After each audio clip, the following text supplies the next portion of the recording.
Welcome to the Welsh Woodman Workshop, and in tonight's video I'm going to be sharing with you 50 tips and tricks to help you with your wood turning.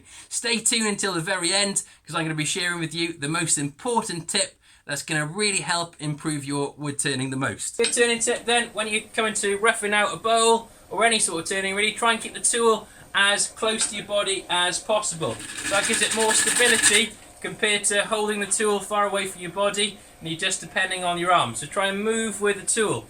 A lot of turners have developed this sort of bump in the front there just to make it more comfortable to turn. If you're hoping to turn some natural edge bowls and you want to keep the bark on without using heaps of superglue, just make sure the trees have been felled in the winter. And that's because the cambium layer just underneath the bark then hasn't fully developed for its summer growth, and the bark is far more likely to stay on to the blank than if it was felled in the summer. So if you've turned something and you're not sure about the form, turn it upside down. If it still looks right to the eye, you've done a good job and it looks okay. So if it's not, doesn't look balanced at all when it's upside down, you know you need to sort of refine the shape then. Alternatively, if you're making a pair of something, turn both items upside down, look at them as they're upside down, and you'll know if you've got a nice accurate sort of finish then, if they look the same both upwards and upside down. So if you've got a large natural edge piece of work and you want to cut it into the round perfectly, what you could do is use a plywood template, line it up so it best fits on, hold it into place with a screw, then you can follow the outside curve then on your bandsaw and you'll get a perfect circle with the natural edge still intact. So if you've got a spindle blank and you need to mark out the centres, there's two really easy ways of doing it. One is to get a ruler, draw corner to corner, and the other is an old carpentry trick. Use your finger as a gauge, mark on all four edges, and where the cross is then in the centre, that's going to be the centre of your lines. Use a tenant saw on the crosses you've made to mark in a little groove. Little cross we've sawn in then, we're going to get a 4-pronged driving spur, put them into the grooves of you've just cut in, and that really helps this dig in and drive it properly. And it also prevents it from splitting. If you've got a piece of kiln-dried pine and we really want to make this exciting, we can use a blowtorch to accentuate the grain. So burn it with a blowtorch, then work over it with a wire brush, and you'll get a far nicer sort of piece in the end. Right, how to tell if your blank's completely round without turning the machine off? Put the tool on top. If it's bouncing, like that, you know it's not completely true and round. Then it runs through without any bounces. If you don't want the shavings flying towards your face while roughing out, put your hands over the top like this.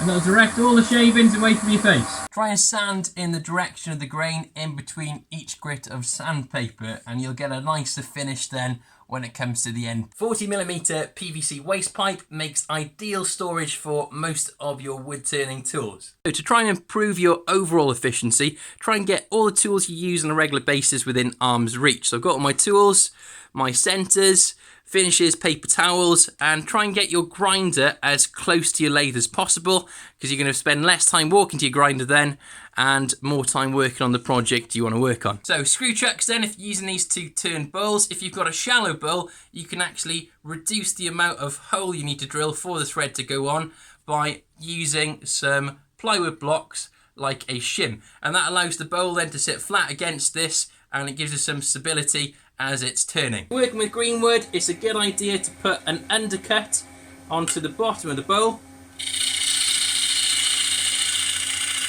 So it's angled inwards in towards the centre, and what that will do is the bowl moves as it dries, the moisture content changes, it'll prevent the bowl from rocking on the table as it'll always have sort of 3 points of contact on the table. Now before I turn anything round the other way, I always mount my jaws on to make sure I got a really good strong grip. Test how well you've done your curves and how good a profile, put your finger right in the middle of the bowl, drag it out to the outside edge, and you'll notice if you've got any flat spots or any ridges in there, that you need to turn out. So if you do this part way through turning a bowl, you'll get a nice result at the end. We'll get these mountains of wood shavings building up in our shops, and this is just after one green bowl. So the way we can use these wood shavings is to mulch them up, use them on the garden for our fruit and veg, or even offer them to your local allotment, and they're more than happy, in my experience, to take it off your hands to use it for their crops. You need to turn a lot of beads for a special piece of spindle work, or maybe one of those basket illusion bowls.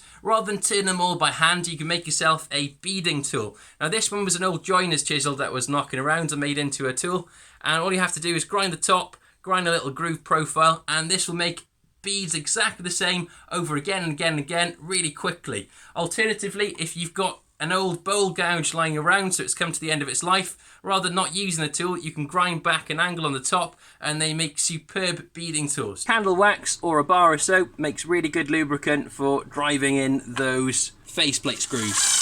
Got some wall storage for my chuck jaws, and if you've ever started turning and you've forgotten to measure the inside or outside diameter of your jaws, you know how annoying that could be because you have to stop and do it.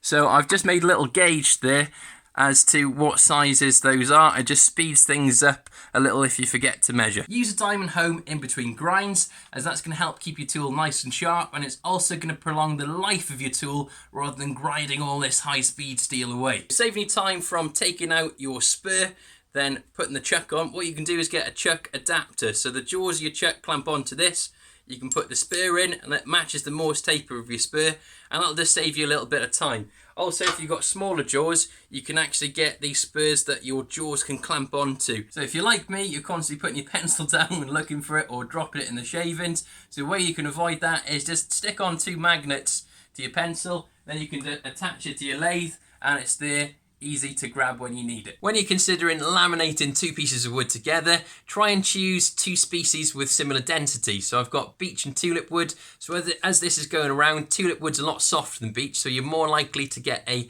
catch maybe with your chisels as the tool's cutting through the different densities. Equally, if you've got a bowl and you're doing segmented work on a bowl, if you've got bloodwood on one side, which is really dense, or lignum vitae, and you've got something like balsa on the other side, the bowl's going to tilt to one side. So try and think about that in your design process before laminating up. For smoother entry with your spindle turning, you can weld onto washers, and that'll then enter really smoothly when you're turning down to an accurate size. Equally, this works really well for bowl turning, so getting an equal wall thickness of your bowls, and I just find that welding these on rather than just rounding the corners off from the grinder, that gives you a nice gradual sort of entry to get the right thickness you need. In order to avoid getting faceplates or chucks jammed onto your spindle, make yourself some plastic washers to fit over your spindle threads.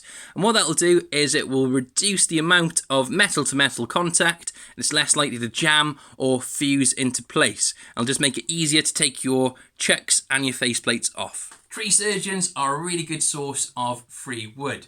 So if you contact your local tree surgeon, explain you're a wood turner, they're more than happy 95% of the time just to give you all the wood for free. So they tend to just take down trees and shred the branches. So if you're asking for branch wood, you tend to be saving them a lot of work, so they're quite happy for you to take it away. And I find if you turn a nice bowl or vase or something as a thank you, you tend to find in the future when they take it down a tree, lots more wood will come your way. So a hard lead lesson for this one, make sure the pith of your wood is removed, because that's where all the cracks tend to come from. So you'll have a lovely turned bowl, then if it's not removed, this sort of will happen. So cut those out before you make them into bowl blanks. When you come to recentering a bowl blank, put your finger right in the middle and push, and that tends to help centralise it quite a lot. So you can tighten down on your jaws then. So when you're turning, if you go past the centre point, what tends to happen is the tool will catch, bring it round and smash it back. So in order to avoid that, what we can actually do is drill out this central hole, and you can use your gouges to do this. You just need to put the handle sort of up and down, and you can push in straight there. And you'll see the material coming out. And what will happen then as you turn into the centre, that centre point, you're not going to get a catch because it's removed. So we're going to do that down to our required depth. In order to see on the inside of your bowls or hollow forms, a really cheap way of doing it is to get yourself a gooseneck lamp. This one's from IKEA and it's brilliant because you can adjust the lamp to where you want to see. So a tip for making your wood finishes last longer. So firstly, if you're using an oil-based finish, try and decant that off then into smaller jars, and it won't go off then as much as it would in the tin. Secondly, you can store your tins upside down. So it puts all the liquid towards the lid, creating a seal, and this tends to last a little bit longer then. So the way you could do that is drill a hole in a 2x4 and just store it upside down like so. Now, really bad for this one, but try and avoid putting your tools, rest them on the tool bed without a designated holder, because they can vibrate loose, fall off and damage the tip of the tools or even into your foot. So if you are doing this, please make sure you've got decent boots on, not flimsy trainers, flip-flops or sandals to protect your feet. So if you're just about ready to apply a finish to a bowl, but you're not sure what finish to apply, save your bowl offcuts and experiment with different types of finishes on these offcuts, and you can see how well that finish takes then to the piece of wood. And that's going to save you a little bit of time and frustration possibly in applying the right finish then to your final piece. Glue a bit of coarse sandpaper onto a block, turn a mortise, and you can easily convert your lathe into a disc sander. So if you've got a green turn bowl, what you can do to help it dry out evenly is firstly,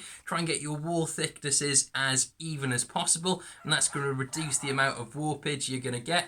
Secondly, on the end grain, so you can see the fluffy bits on this one, they're a bit like straws, so they're going to allow the water to evaporate quicker than the side grain. So if you seal those up with a bit of paint or even PVA glue, that's going to help the piece sort of dry out at an equal rate. Also, what you can do is cling film the outside of the bowl and allow water to evaporate from the inside. Now, I've had some good results with that in the past, so that's what I'm going to do on this piece. So I'm terrible for this one, but try and only take as much wood inside your workshop as you can process. Otherwise, you end up moving wood to get to tools and things, and that just really decreases efficiency. So when you come to cutting, avoid purely looking at the tip of the tool as you're cutting your profile. What you should be looking at is the top profile along here. I'm going to show you what I mean by that. So if we keep an eye on the top profile, it can show you how well you're cutting.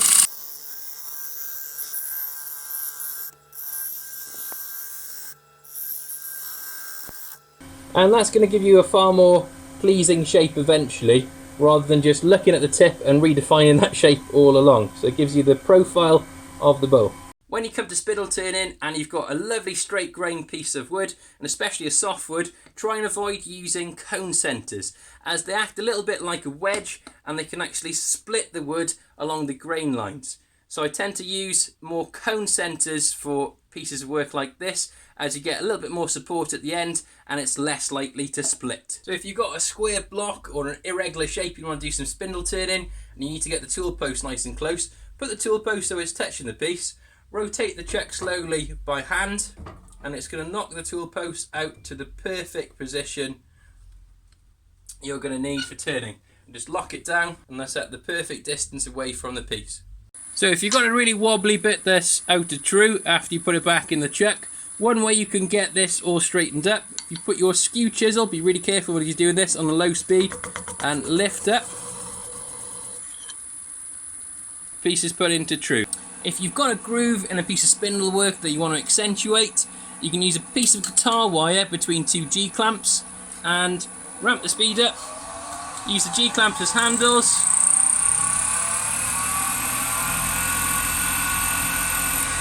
And you can burn a nice sort of black groove into your work. So after you turn the swap down, try and protect the bed of your lathe, especially if you've been doing green wet wood turning, with a WD-40 silicone lubricant. I find works the best.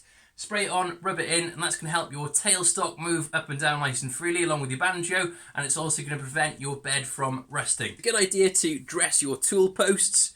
If you've got any dents or bumps in there, your tools are going to pick that up as it's going over it. So the way we can dress it is to use a file, run it over the top, and some wet and dry paper, and that should take out all of those bumps and have a nice smooth surface along the top. So it's really important when you're carrying out wood turning to protect both your eyes and your lungs. And this power respirator by JSB has been one of the best things I've bought in this workshop.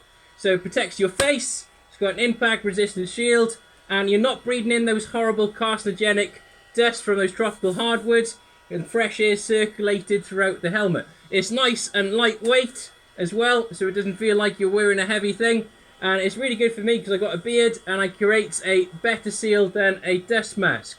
Another good thing about this is if you need glasses to see your wood, those glasses don't fog up as you're wearing them on the inside of this. Just look after your eyes and your lungs, and it's going to be better for you in the long term. If you want to avoid going through the bottom of the bowl, you can use something called a depth stop. Now these are dead easy to make. This one I've made myself, and you can set the depth stop and you turn down then until this is level with the walls and you've got the exact depth you need.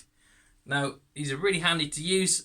Without these, especially if you do mortise, you can end up with a lot of lampshades, and I've got enough of those in the workshop. That's why I've gone over to using these. So a nice tip then for hiding the mortises on the bottom of your bowls is you can make yourself up some logo discs like this. So these are some I've made myself, and they fit nicely in the mortise and they get glued in, which hides that mortise up. So as all wood turners know, we like for some reason looking at the bottom of bowls, and that's a nice little surprise, and it also brands your work then for members of the public that may be buying your work in galleries and such. So as promised, the last tip that's going to help you improve your work the most is to get yourself joined in your local wood turning club or guild. Now, having joined the club, it's been fantastic. They've really helped bring on my work, critiquing my work, show me where I've gone wrong and how to overcome those problems.